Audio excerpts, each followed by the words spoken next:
надо встать к их приезду. Да.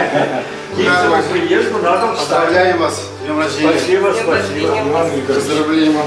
Днем рождения. Желаем вам скорейшего выздоровления, выписаться с больницы. От души, спасибо. Все, спасибо. Спасибо. И большое спасибо.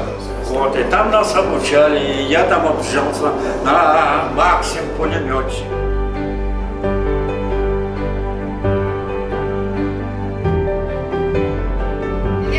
С днем рождения! 98-й уже разменяю. А вам еще 98-й лет год. 40 жить. Лет 40. Буду жить.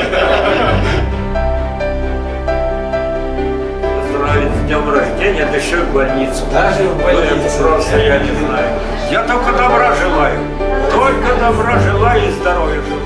Ну, просто самое главное, здоровья вам и вашим близким. Спасибо, спасибо. Это спасибо вам, главное, что вы обеспечили этот мир, жизнь тем, кто Спасибо, сегодня что не живет, забыли. работает. Самое главное, что вы не забываете, не забываете. Это наш долг.